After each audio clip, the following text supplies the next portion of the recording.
I'd love to know whether also he had a bit of a drinking problem. He probably did after he was called out. But...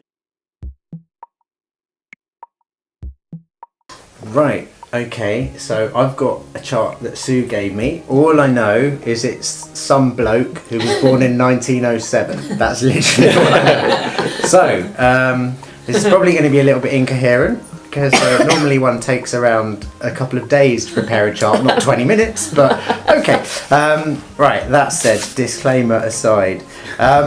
Okay, I think a couple of things. Let's start with success. I think this guy probably was quite popular, but his whatever fame he got only began, I think, at midlife, and he was probably most famous in the last third of life. The interesting thing is he's got lots of air signs, and in terms of temperament, he was sanguine melancholic. What that means in de-jargonized is that he was he would have been quite an upbeat person with a little melancholy streak. So he'd have been somebody who quite liked games and social discourse, being quite rational, but with quite a little dark streak to him.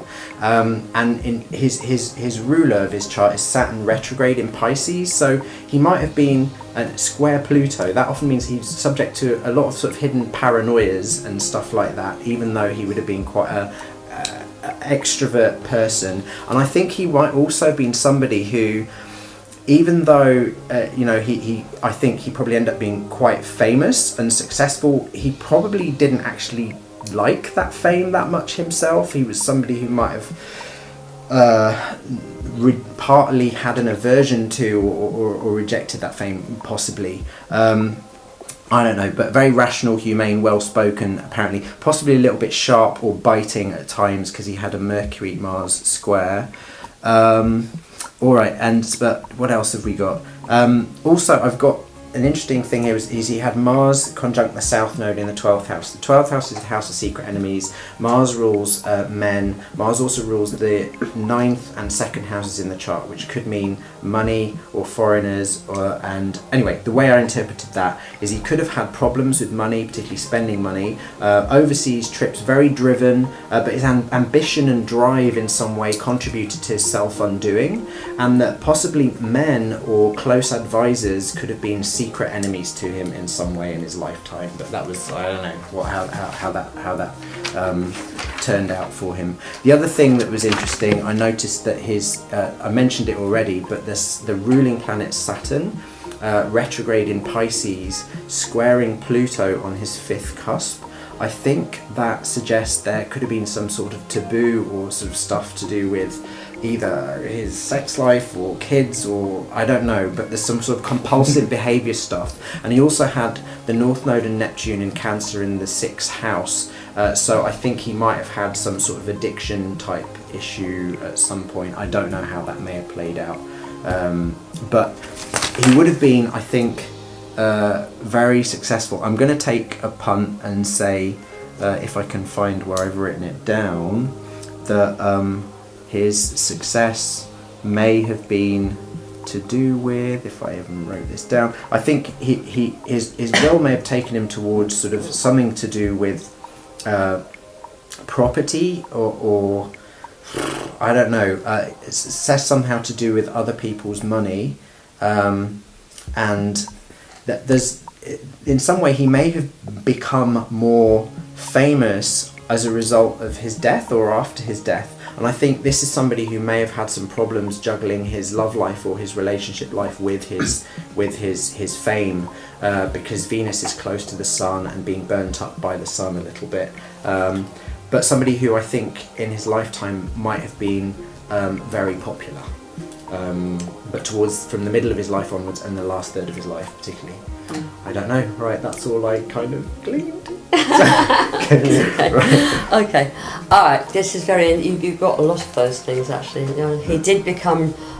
He was famous for quite a long time, but he was famous for something else in the latter half of his life. Certainly, for the last third of his life. Right. Wow. Actually, the moon in Gemini is a bit of a clue, although that isn't always the case. Of course, not everybody with the moon in Gemini is got what I'm about to say. But this man led a double life. Huh. He was famous for being an art historian, actually, right? highly intellectual, highly clever, was educated at Cambridge and so on. He published an awful lot of scholarly papers and books and things like that. That in itself doesn't necessarily make you famous in the bigger sense of the word. I mean, you know, it's a closeted academic world, perhaps, that he came from. He was a particular authority on 17th century painting. He was born in 1907, so he was quite active during the war at that time. But when he was at Cambridge University in the 1930s, he became involved with what the biography I have calls a little group of disaffected young men. In other words, people who were not happy with the way things were. He became involved with a man called Guy Burgess, and actually was very influenced by Guy Burgess, right? Okay.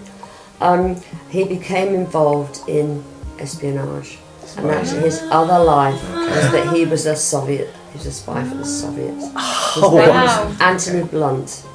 Right. And I know that you don't know who he is, but no. I know who Guy Burgess was, but Guy Burgess was part of the circle. One of the quite famous. Kim Philby was another one of that same kind of circle. If that means anything at all, okay.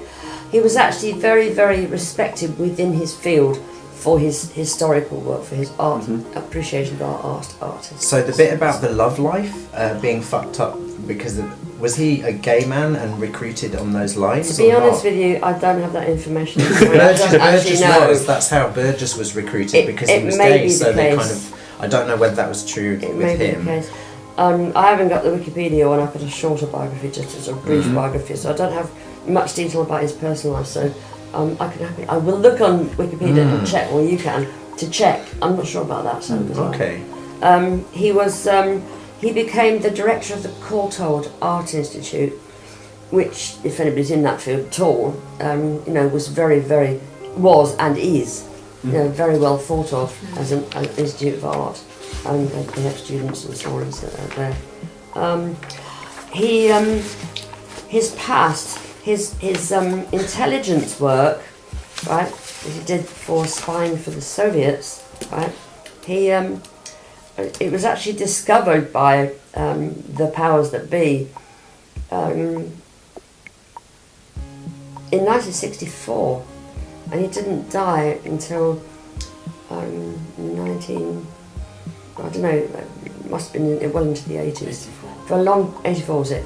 It was not revealed at all. It was not revealed until 1979 that his spying activities were made public.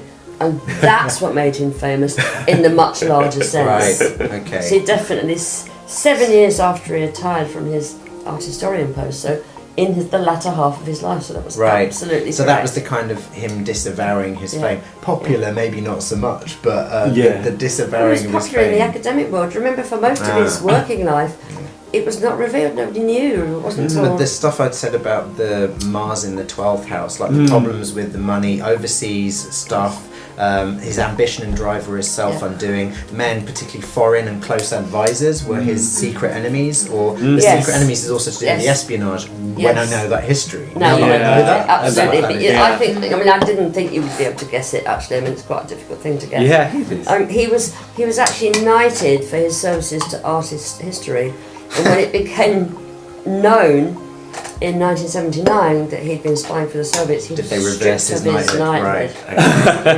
Now the interesting, I wonder about his sex life because of that.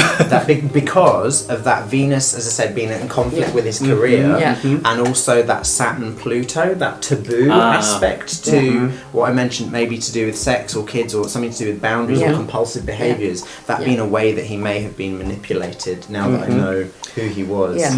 Actually, what's quite significant is the 12th house Mars, right, in Capricorn, which is pretty ambitious placement, opposite Neptune in the 6th. That Mars Neptune says to me something about hidden activities, working behind the scenes. I wouldn't. I wouldn't have necessarily seen. Well, it in from fact, that, it was not necessarily. I know, but in fact, there were a number of spies who have that. who have that That Mars kind of opposite Neptune across the 6th and 12th. I wonder. I yeah. would love to know whether also he had a bit of a drinking problem. He probably did after he was called out. As a spy in the latter half of his yeah. life, but You know, I don't know. a symbol could be then. a symbol could be read in so many different ways. Like when you see Yes. talking about the Venus things, Yeah. Venus thing, and you're reading about the love life and sex life, but it could be art. It could be That's- art about could fifth be. house. Yeah. Fifth house. It could be Yeah. art things. His work with art and the things he's So working he's a bit of on. a charming man in terms of his Oh, personality. absolutely, very Pick that charming. up- pick Very that up in charming the man, chart, lots and lots of Libra. Yeah, Yeah. very charming.